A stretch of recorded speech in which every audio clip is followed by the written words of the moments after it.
$3 billion 24-25-26 हजार करोड़ रुपए का एक्विजिशन किया है ओपन एआई ने विंडसर्फ का। तो आज बात करेंगे कि इस एक्विजिशन से हम क्या समझ सकते हैं, क्या सीख सकते हैं, क्यों और क्या हुआ है इस एक्विजिशन से, क्यों इतनी हलचल है इंडस्ट्री में और क्यों इससे बहुत सारे नए स्टार्टअप्स बनना शुरू हो गए। बहुत सारी चीजें हैं, एक एक करके बहुत सारे पॉइंट्स बात करेंगे। सबसे पहले ये बात करेंगे कि जो लोग पॉडकास्ट पर आकर हर जगह ये कह कर थकते नहीं हैं कि डेवलपर जॉब्स अब नहीं रहेंगे क्योंकि एआई एजीआई और आज से नहीं 3 साल से कह रहे हैं, 4 साल से कह रहे हैं, वैसे लोगों को डेवलपर टूल अक्वायर करने के लिए इतने सारे पैसे खर्च करने पड़ रहे हैं। देखो, अगर तुम एआई साइंटिस्ट हायर करते, अगर तुम एआई में और सारा रिसर्च बनाते, अगर तुम डेटा सेंटर पे भी इतना पैसा लगाते तो समझ सकते थे भैया ये इन्वेस्टमेंट बढ़िया है। पर ये जिन लोगों को तुम कीड़े मकोड़ों की तरह कह रहे हो कुछ दिन बाद जॉब से निकाल दिए जाएंगे, कुछ नहीं होगा, हमारे अंदर में ऐसे ऐसी बातें करते हैं ये लोग आके कि हमने ऐसा देखा एक्सपेरिमेंट कि अब तो बस जॉब्स खत्म ही होने वाली है, जानबूझकर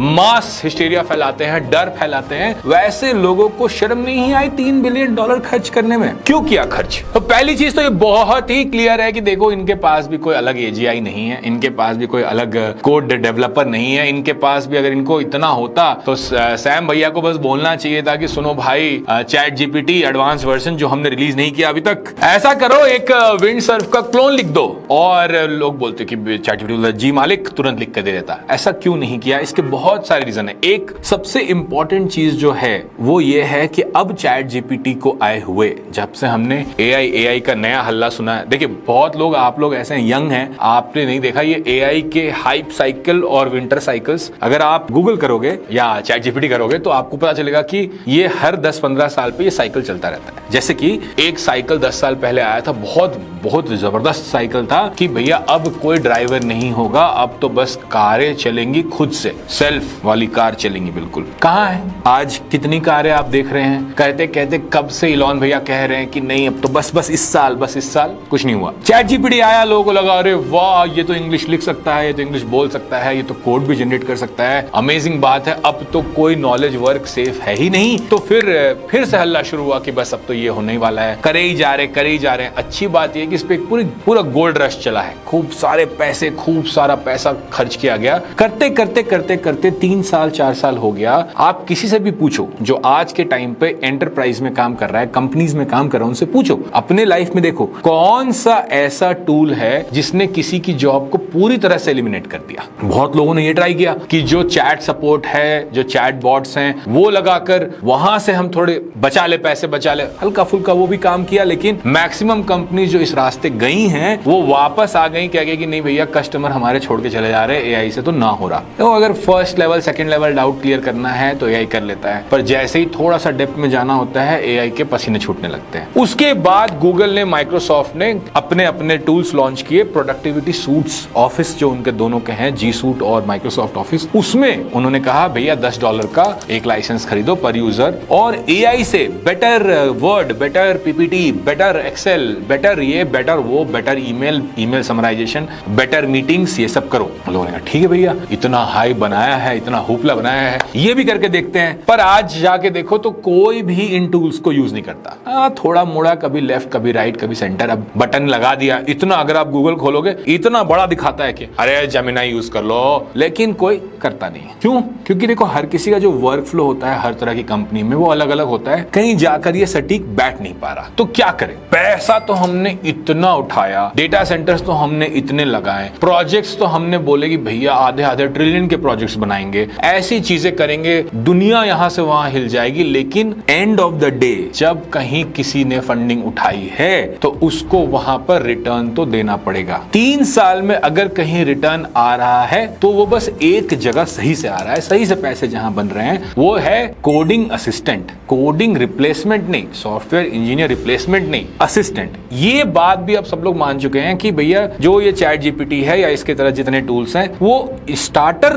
किट जो है, स्टार्टर प्रोजेक्ट तो है, वो तो बड़ा अच्छा निकाल देते हैं, पर उसके बाद जैसे ही कॉम्प्लेक्सिटी बढ़ती है उनकी हालत खराब होने लगती है, डेवलपर लगता है। इतना ही नहीं, इतना तक हुआ, सोचो कि डेविन जिसको मतलब सॉफ्टवेयर रिप्लेसमेंट के लिए मतलब इतना उन्होंने हाइप किया, कहा कहा कि ये जाकर अपवर्क पे फ्रीलांस के काम कर देता है, ये गिटहब में जाके इशू क्लोज कर देता है। अगर आप उसके एक्चुअल रिव्यू पढ़ो लॉन्च होने के बाद तो उसकी हालत पतली है। इतना कि भैया अब वो बोल रहे हैं नहीं हम तो कोडिंग असिस्टेंट हैं, हम कोडिंग रिप्लेसमेंट नहीं है और हम सर्च भी करेंगे। अब वो डेविन पैसा तो बहुत उठा लिया, क्या करें, तो हम सर्च में भी घुसेंगे। तो ये एक समस्या जो है वो सिलिकॉन वैली की बढ़ती जा रही है कि हमने हाइप कर करके इन्फ्लेटेड वैल्यूएशंस पर बहुत सारा पैसा उठाया है, पर हर पैसे का जवाब देना पड़ेगा। कैसे आएगा ये जवाब? ये स्टोरी कोई बहुत नई नहीं है, ये हमेशा से हुआ है यूएस में भी, इंडियन स्टार्टअप्स में भी। जैसे कि कुछ साल पहले आपको उबर और ओला 5 रुपए 7 रुपए किलोमीटर के राइड्स ऑफर करते थे। तो बहुत सारे इन्फ्लुएंसर्स ने कहना शुरू किया कि अब तो लोग कार खरीदेंगे ही नहीं। बड़े बड़े लोगों ने वीडियोस बनाए कि भैया कार नहीं खरीदना, पर्सनल कार नहीं खरीदनी, जब उबर ओला हर समय मिल जाती, दिक्कत क्या है। फिर जब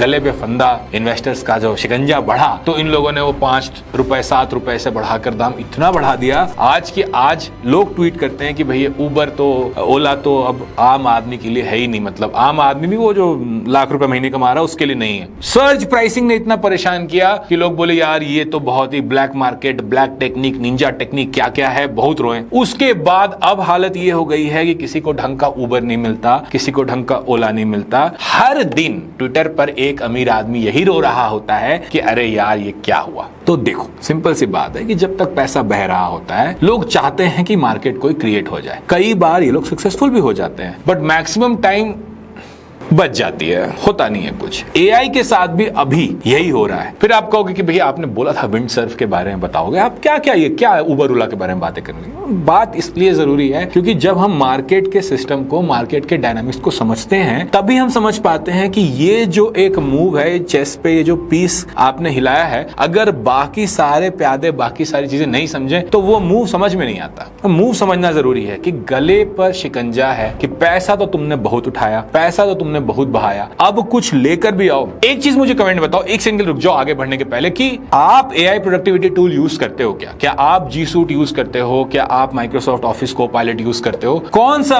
एआई टूल आप यूज करते हो प्रोडक्टिविटी के लिए जिसके लिए आप अलग से पैसे देते हो? $10 $20 कुछ भी मंथली देते हो? थोड़ा सा मुझे इसकी जानकारी दो प्लीज, ताकि मुझे और अंडरस्टैंडिंग बढ़े। अभी कुछ दिन पहले मैं पढ़ रहा था कि जो एआई में जो हायरिंग रश चली थी और बहुत सारे साइंटिस्ट हायर हुए, बहुत सारे, देखो साइंटिस्ट लोग के साथ भी बड़ा मजा आता है, आराम से काम करते, अपने हिसाब से काम करते हैं। लेकिन अब जब इतना पैसा उठाया, इतनी सैलरी ली, तो अब सबकी लगी पड़ी है, चाहे वो मेटा में हो, ओपन एआई में हो, वो ग्रॉक में हो, कहीं पर भी तुम बैठे हो, आज के टाइम पर अगर तुम एआई साइंटिस्ट हो तो आपकी लगी पड़ी है। पर दिक्कत यह है कि प्रेशर, ये सब मैं आपको बता दूं कि प्रेशर बहुत ज्यादा है कि अब कहीं से रेवेन्यू लेके आओ भाई, कहीं से लेकर आओ। और रेवेन्यू लाने का एक ही तरीका बचा है, ये सूट, ऑफिस सूट, जी सूट, ये सब काम नहीं किया, नहीं हो रहा, कुछ नहीं हो रहा, ये मार्केटिंग, क्रिएटिविटी, ये सब छोड़ो, ये सब नहीं हो रहा, कुछ नहीं हो रहा, कहीं से पैसा लेकर आओ। कहां से पैसा आएगा? एक जगह है जहां पर पैसा बन रहा है, और वो भी कोडिंग असिस्टेंट अगर डेवलपर के साथ काम करता है तो। रिप्लेसमेंट तो खैर भूल ही जाइए, वहां से पैसा नहीं बन रहा। अब अगर मुझे कोडिंग असिस्टेंट डेवलपर के साथ काम करने वाला चाहिए तो उस गेम में उतरने के लिए मैं अगर ओपन एआई हूं तो मैं क्या करूंगा? पहले मैं माइक्रोसॉफ्ट के पास जाऊंगा और बोलूंगा गिटहब कोपायलट का मुझे दे दो, मैं करूंगा। अब माइक्रोसॉफ्ट बोलेगा कि क्या मुझे मतलब कुत्ता काटा है, मैं तुम्हें क्यों दूं? अगर मैं तुम्हें दूंगा उसका रेवेन्यू तो मैं अपने शेयर होल्डर को क्या दिखाऊंगा? तो माइक्रोसॉफ्ट कहता है कि अरे फिर मुंह उठाकर आ गए, इतना पैसा दिया तुम्हें, इतना तुम्हें बचाया, तुम्हें अब तुम्हारी कंपनी से निकाला गया था, फिर भी हमने बचा लिया, तुम्हें वापस ले आए, फिर तुम मुंह उठाकर आ गए, कुछ करके भी लाओ तो जाओ यहां से, को पायलट वायलट कर नहीं देंगे तुम्हें कुछ। अब भाई अगर मैं ओपन एआई हूं, मैं करूं क्या? प्रॉब्लम ये नहीं है कि लोग मुझे कोड के लिए, कोड जनरेशन के लिए यूज नहीं कर रहे हैं। प्रॉब्लम ये है कि जो कर रहे हैं बड़े छोटे छोटे प्यारे प्यारे बच्चे हैं, वो $20 से ज्यादा महीने का देंगे नहीं। असली पैसा इस चीज में है कि हमारे मॉडल को ज्यादा से ज्यादा यूज किया जाए और हम मीटर्ड बिलिंग कर पाए। मीटर्ड बिलिंग समझते हो आप? कि भैया जितना हमने यूज किया, जैसे आज के टाइम पे कर्सर कर रहा है कि जितना आपने यूज किया, V0 कर रहा है कि जितना आपने यूज किया उतना पैसा दो और महीने में $20 से ऊपर का बिल बनाओ। $200 का इन्होंने ट्राई किया, कुछ नहीं निकला। कुछ लोगों ने, मतलब बहुत अमीर लोगों को बहुत दिखाने का मन था, उन्होंने दिखा लिया, घिबली तिबली भी किया, एक से एक मार्केटिंग स्टंट ट्राई हुआ, कुछ नहीं हो रहा। अब क्या करें? पैसा कहां है? पैसा है एंटरप्राइज के पास, एंटरप्राइज यानी कंपनीज के पास। देखो माइक्रोसॉफ्ट ने अपना पूरा पैसा कहां से बनाया है? Outlook, Word, Excel, PowerPoint बेच बेच के माइक्रोसॉफ्ट ने पैसा कमाया। अज्योर कौन खरीदता है? मेरे तुम्हारे जैसे साधारण नागरिक तो खरीदते नहीं है, कंपनीज खरीदती हैं कंप्यूट, तो वहां से पैसा बनाया। गूगल ने अपना पैसा सारा कहां बनाया? सर्च। अब सर्च एड्स कौन चलाता है? मैं और तुम तो चलाते नहीं, हम तो भैया एड पे क्लिक करने वाले लोग हैं। तो कंपनी से एड से चला के पैसा कमाया। Amazon ने अपना सारा पैसा कहां से कमाया? एक्चुअली जो Amazon का रिटेल बिजनेस अगर आप उसको समझो तो वहां पे मार्जिन बहुत कम था, इसीलिए AWS शुरू किया गया। और AWS आज भी अगर आप रिपोर्ट देखोगे तो AWS सबसे बड़ा कैश काउ है Amazon का। तो आप क्या देख रहे हो कि यार पैसा कंपनीज देती हैं, जी सूट फी सूट काम नहीं कर रहा, एक ही चीज काम कर रही है और वो है कोडिंग असिस्टेंट। अब इसमें तो उतरना पड़ेगा, क्या ना, मरता क्या ना करता। तो मरता क्या ना करता में इन्होंने पहले ट्राई किया कि हम कर्सर को अक्वायर कर ले। कर्सर ने बोला कि सुनो जाओ यहां से, तो हम तुम्हारे साथ क्यों जाएं, हमें नहीं चाहिए। तो फिर इन्होंने बहुत ट्राई किया कि अब क्या करे। माइक्रोसॉफ्ट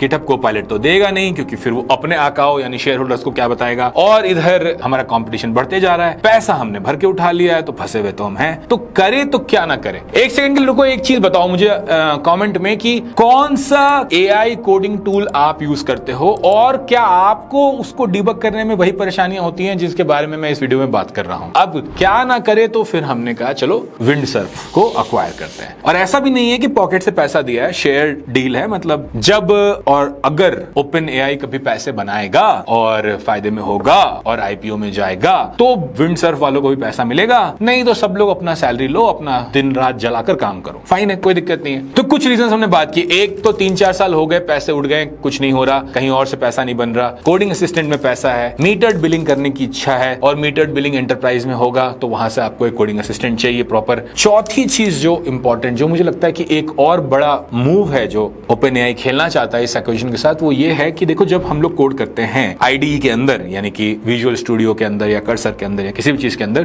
तो जब वो कोड का सजेशन आता है ना तो आप उसको एक्सेप्ट करते हो या रिजेक्ट करते हो या आप एडिट करते हो, उसको थोड़ा आगे पीछे करते हो, अपने हिसाब से करते हो। तो इसीलिए अब वो ऑटोनोमस कोडिंग एजेंट पे तो लोग हाथ छोड़ चुके कि नहीं भैया डेवलपर तो लगेगा ही। हाँ, डेवलपर की 10-20% प्रोडक्टिविटी बढ़ जाएगी। अब डेवलपर को अगर इंडियन रुपीज में भी 1 लाख रुपए में सैलरी दे रहा हूं तो वो 5-10 हजार रुपए अगर AI एजेंट पे खर्चा कर ही दे महीने का तो क्या दिक्कत है। अगर उसका 20% भी प्रोडक्टिविटी बढ़ती है तो मेरे को तो 10,000 का पूरा फायदा हुआ। गणित समझ गए आप? 1 लाख महीने का 10,000 उसने खर्चा कर दिया, 20% प्रोडक्टिविटी बढ़ी तो 20,000 रुपए का फायदा होना था, 10,000 खर्चा कर दिया, 10,000 का फायदा हो गया। और ये मैथ अब हम लोग सब जितने लोग हैं सब लगाकर बैठे हैं कि भैया कितना खर्चा करना है AI पे, कितना नहीं करना है मीटर्ड बिलिंग के ऊपर। ये पूरा का पूरा गेम चल रहा है। अब इस पूरे के पूरे गेम में एक और समस्या है कि किसका मॉडल जीतेगा। ChatGPT ने मॉडल में बहुत पैसा लगाया है, साइंटिस्ट पे बहुत पैसा लगाया है, लेकिन AI को अच्छा करने के लिए क्या चाहिए? सोचो एक सेकेंड।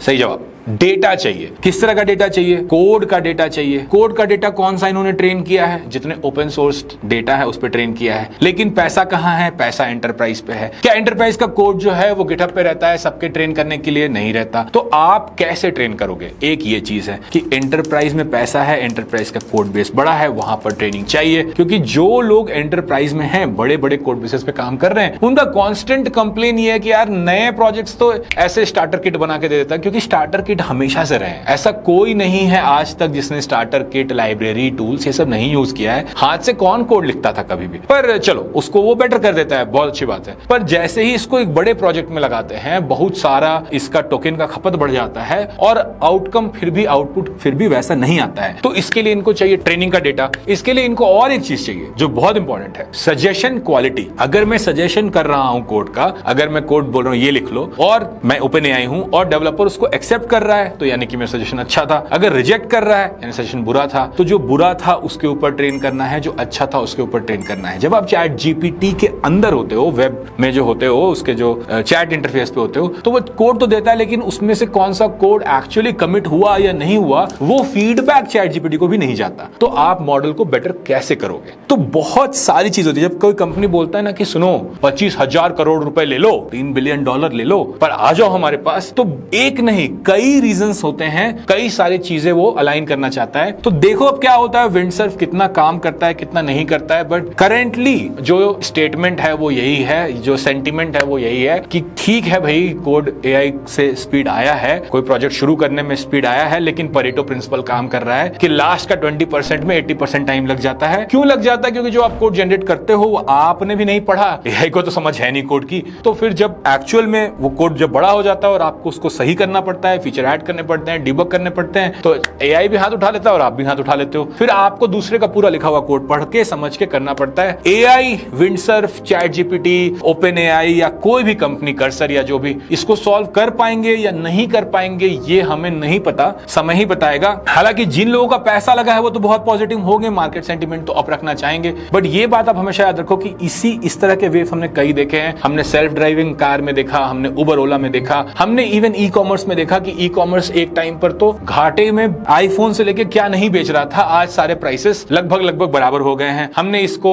क्विक कॉमर्स में देखा कि शुरू में तो सब कुछ आराम से आ जाता था, अब हर चीज का दाम, अगर आज आप ज़ेप्टो, ब्लिंकिट पे कोई चीज देखो, उसी चीज को अमेज़न पे देखो, उसी चीज को आप डीमार्ट में और बिग बाजार में देखो, तो तीनों में बहुत अंतर है प्राइसिंग का। तो हर जगह धीरे धीरे लोग प्राइस सेंसिटिव हो जाते हैं और उसका जो एक नया उत्साह होता है वो फेड हो जाता है। तो पता नहीं क्या होगा। लेकिन अगर आप सबसे इंपॉर्टेंट सवाल पर आते हैं कि इससे हमें क्या, इससे हमें दो तीन चीजें समझने की जरूरत है। एक कि सॉफ्टवेयर डेवलपर की डिमांड अभी at least at this point तो नहीं गिर रही है। अब तो कम से कम सारे ये एआई वाले भी मान गए हैं कि भैया सॉफ्टवेयर डेवलपर रिप्लेस नहीं कर रहे हैं, उनको ऑगमेंट कर रहे हैं। दूसरी चीज जो बहुत इंपॉर्टेंट है यहाँ पर वो ये है कि आपको एआई टूल को यूज करना अब थोड़ा थोड़ा आ जाना चाहिए। तीसरी चीज जो मुझे लगता है कि जो करियर डिफाइनिंग है, अगर आप फ्रेशर हो या एक्सपीरियंस्ड हो, तो आपके लिए ये कि देखो तो बार इज हायर। तो अगर पहले डिग्री से जॉब लग जाती थी तो अब नहीं लगेगी, अगर पहले डिग्री प्लस 2 प्रोजेक्ट से जॉब लग जाती थी तो अब नहीं लगेगी, अगर पहले डिग्री प्लस डीएसए से लग जाती थी तो अब नहीं लगेगी। तो बार थोड़ा हाई है। और सेम एक्सपीरियंस लोगों के लिए भी है कि अगर पहले आपके पास 2-3 साल एक्सपीरियंस था और आप 2-4 इंटरव्यू क्वेश्चंस रट के चले आते थे और हो जाता था कुछ, तो अब वो थोड़ा मुश्किल है। क्यों मुश्किल है? क्योंकि मार्केट में ये सेंटिमेंट तो फैला कर रखा गया है कि एआई आएगा, सबका काम कर देगा, तो सब कंपनीज कह रही कि देख ही लेते हैं ना क्या होता है, उसके बाद अपने खर्चे बढ़ाएंगे। तो इसीलिए अच्छे डेवलपर्स हायर हो रहे हैं, उसकी डिमांड है। लेकिन थोड़ा बार हाई हो गया है। आप बस ये कर सकते हो कि आप और अच्छे से पढ़ाई लिखाई कर सकते हो और अच्छे से सीख सकते हो। और अगर थोड़ा भी कंप्लेसेंट हो गए, जो मैं बार बार कहता हूं इस चैनल पे कि ऐसे भी नहीं होना चाहिए था, वैसे भी नहीं होना चाहिए, लेकिन अगर एआई के इस जमाने में आप कंप्लेसेंट हो गए तो थोड़ी मुश्किलें आपके लिए बढ़ सकती हैं। बाकी आगे देखिए विंडसर्फ के साथ क्या होता है। तो जाने के पहले एक दोहा सुनते जाइए कि एआई सब करे, एआई से डरे काहे कोई, जो एआई को अच्छे से समझे तो डर बिल्कुल ना होए। तो अगर समझना है एआई को और कैसे वो आपके करियर को सपोर्ट या डिसरप्ट करने वाला है, तो चैनल को सब्सक्राइब, लाइक, कमेंट ये सब करना बिल्कुल मत भूलना, क्योंकि ऐसे वीडियोस और आते रहेंगे।